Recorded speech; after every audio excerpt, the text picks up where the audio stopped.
अगर तुम 24 घंटे में 1 घंटा पूजा करने जा रहे हो, इसका मतलब 23 घंटे तुम पाप कर रहे हो।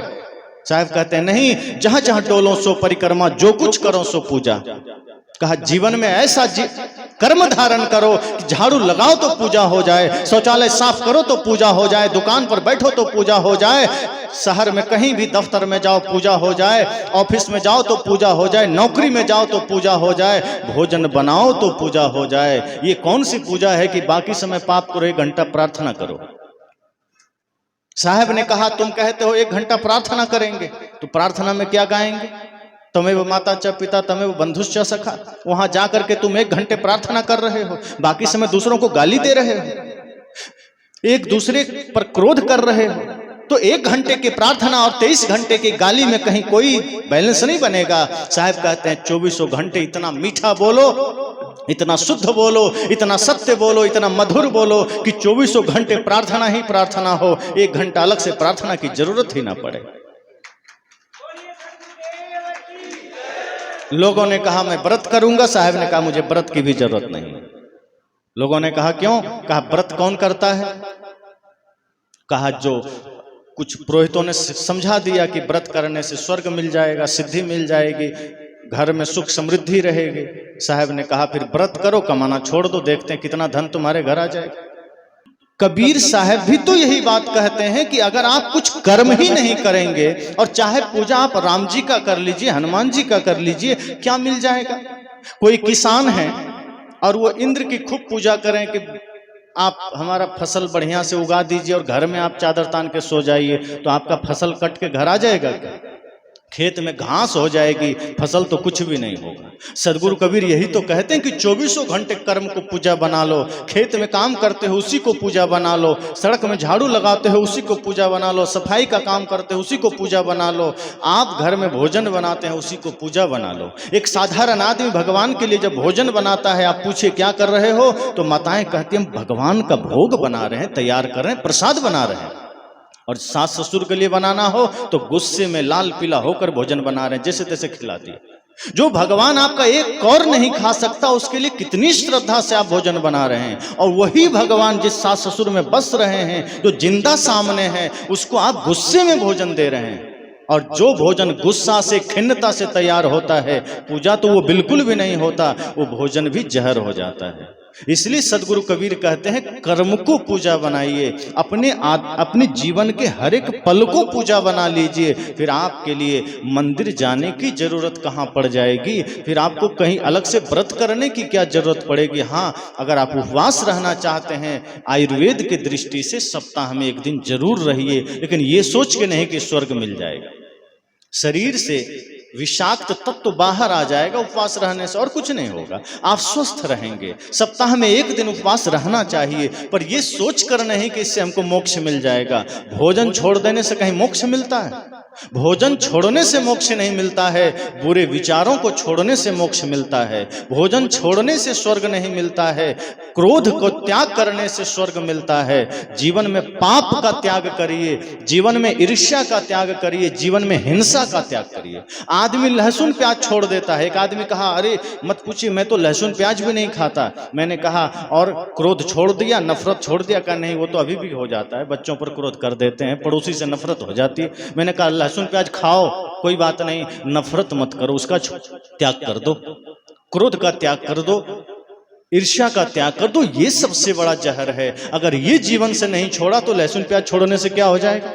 लहसुन प्याज तो जड़ी बूटी है, डॉक्टर भी कहते हैं कभी खा लो, उससे कोई अनर्थ नहीं हो जाएगा। साधक को मना है इसलिए कि थोड़ा सा वो ज्यादा गर्म होता है, तामसी होता है, बाकी उसका कोई नुकसान नहीं। जिसमें नुकसान है आदमी वो छोड़ता ही नहीं है। लहसुन प्याज छोड़ रहा है, कपड़े का त्याग कर रहा है, घर का त्याग कर रहा है, और जिन बुरे विचारों का त्याग करना था वो हम कभी जीवन भर नहीं करते। जिस क्रोध का त्याग करना था उसका त्याग नहीं करते, जिस अहंकार का त्याग करना था उसका त्याग नहीं करते। सदगुरु कबीर कहते हैं अपने मन को विकारों से मुक्त कर लो, आपका घर ही मंदिर है, आपका जीवन ही मंदिर है, आपका हर दिन व्रत है, हर दिन पूजा है। सदगुरु कबीर कितना सरल रास्ता बताते हैं।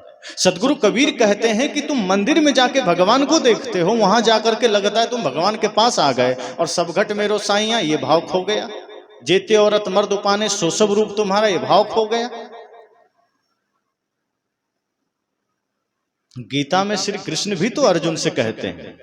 अर्जुन ने कहा भगवान आप ईश्वर शब्द की बड़ी चर्चा कर रहे हैं, ईश्वर क्या है?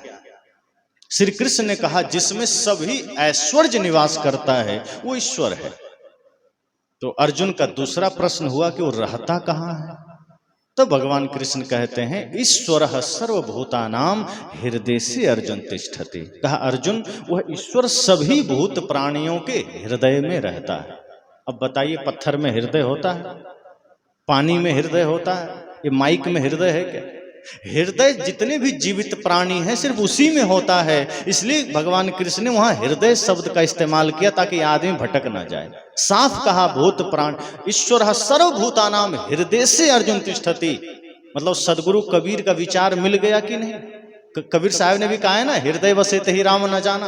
जो हृदय में बसता है उस राम को तुम नहीं जाने। और कृष्ण कहते हैं हृदय से अर्जुन तिष्ठति, वह भगवान हृदय में निवास करता है। फिर जिन जिन हृदय में वो भगवान निवास करता है तो पिता के हृदय में भी तो भगवान है, माँ के हृदय में भी भगवान है, पुत्र के हृदय में भी, भाई के हृदय में भी, सास के, बहू के, भाभी के, ननद के, देवर के, सबके हृदय में भगवान है।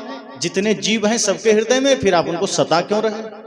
साहब ने कहा कि जिस हृदय में भगवान बसता है फिर आप उसको दुख क्यों दे रहे हो? फिर उसको आप कष्ट क्यों दे रहे हो? तो माँ बाप को कष्ट दे रहे हो, भाई को कष्ट दे रहे हो, पड़ोसी को कष्ट दे रहे हो, और मंदिर जाकर कह रहे हो तमेव माता च पिता।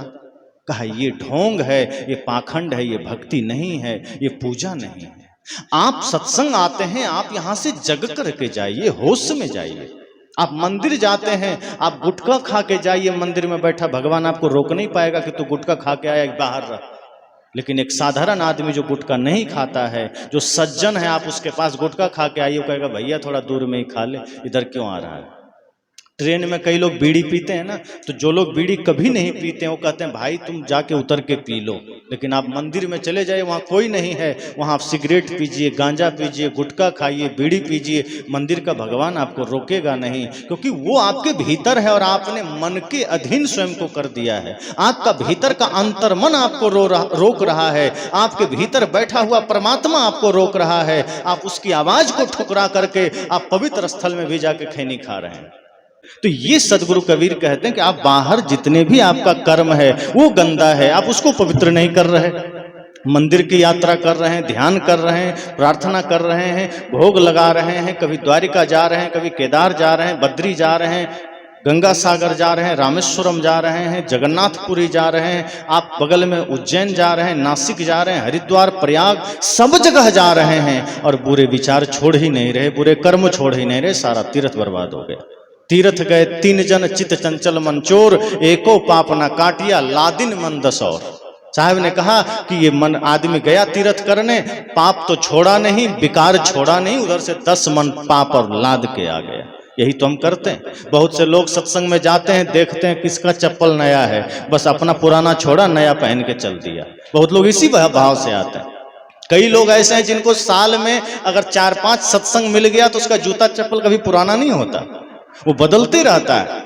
लोग आश्चर्य में कि कहां से नया लाता है, और वो बेचारा सत्संग में आके, तो कई बार ये सत्संग जूता परिवर्तन केंद्र भी हो जाता है, यहाँ जूता भी परिवर्तित किए जाते हैं। अब वो आदमी क्या मोक्ष पालेगा? अब वो भी मंदिर में जाके कर रहा है तमेव माता च पिता। अब यहाँ चप्पल बदल के जा रहा है और मंदिर में जाके ओम नमः शिवाय कर रहा है। साहब कहते हैं ऐसे पाखंडियों को कभी स्वर्ग नहीं मिलेगा, कभी शांति नहीं मिलेगी। जो कर्म गंदा कर रखा है, जिसने अपने मन को गंदा कर रखा है और मुख से सिर्फ भगवान का नाम ले रहा है, और ऐसे कोई भी आदमी जो राम राम कर रहा है और तंबाकू नहीं छूटा, समझना उसका राम नाम बोलना भी गाली है, वो धर्म का काम नहीं कर रहा। जो आदमी अभी तक गुटखा नहीं छोड़ा, जो शराब नहीं छोड़ा, और वो राम राम करे, चाहे वो कुछ भी करे, फिर उसके लिए राम राम बोलना रावण रावण बोलना ही है, वो कोई मतलब का नहीं है। इसलिए संत जन कहते हैं, सदगुरु कबीर कहते हैं कि अपने जीवन को पवित्र बनाइए। उनकी जयंती पर आप संकल्प लीजिए। वो अपने जीवन को जीत गए, विजयी हो गए, लेकिन वो हमारे लिए संदेश क्या दे गए? मधुर वचन है औषधि, कटुक वचन है तीर, श्रवण द्वार है संचरे साले सकल शरीर। कबीर जब हम पैदा हुए, जग हंसे हम रोए, ऐसी करनी कर चलो हम हंसे जग रोए। ये कितनी बड़ी बात है। साहब ने कहा कि हम सब इस धरती पर आए, शिशु रूप में आए, बच्चे के रूप में आए, जो भी यहाँ जन्म लिया सब बच्चा ही तो जन्म लिया, लेकिन जन्म लिया किस रूप में? एक शिशु के रूप में। और उस समय न वो ब्राह्मण है, न क्षत्रिय है, न वैश्य है, न शूद्र है, न ब्राह्मण, न राजपूत, न बनिया, कुछ नहीं है, वो एक इंसान है। साहब ने कहा उस समय जन्म लिए तो घर के लोग सब हंस रहे हैं। क्यों? कि बच्चे का जन्म हुआ है, शिशु का जन्म हुआ है, सब खुश हैं, थाली बजा रहे हैं, ताल बजा रहे हैं, खुश हो रहे हैं। साहब ने कहा वो बच्चा रो रहा है, लोग हंस रहे हैं। मजबूरी है, क्योंकि गर्भ में थे, वहां से अचानक बाहर आए तो रोएंगे ही, कष्ट तो होगा ही, संसार की हवा शरीर को छुएगी तो दुख तो होगा ही।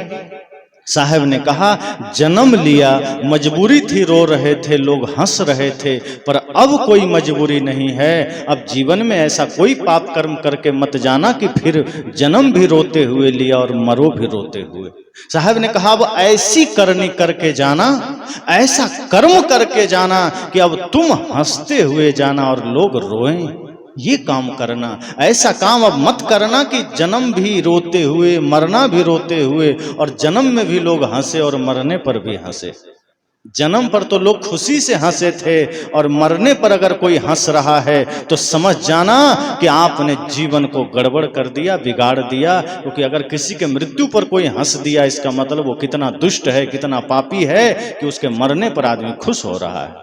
साहब ने कहा ऐसी करनी कर चलो, हम हंसें जग रोए। ये जीवन इसलिए मिला है कि वो काम करके जाना, वो परमार्थ करके जाना, वो पुण्य का धन कमा करके जाना, वो धर्म का धन कमा करके जाना कि आप तो हंसते हुए जाओ, आप तो मुस्कुराते हुए जाओ, लेकिन आपकी यात्रा को देख करके लोगों के दिल पसीज उठे, लोगों के आंखों में आंसू आ जाए। और अगर आपकी यात्रा, आपकी अंतिम यात्रा पर अगर लोगों के आंख में आंसू आ गया तो समझ जाना आपने जीवन को जीत लिया। सदगुरु कबीर भी यही कहते हैं कि मैंने जीवन को जीता है, मैंने काल को जीता है।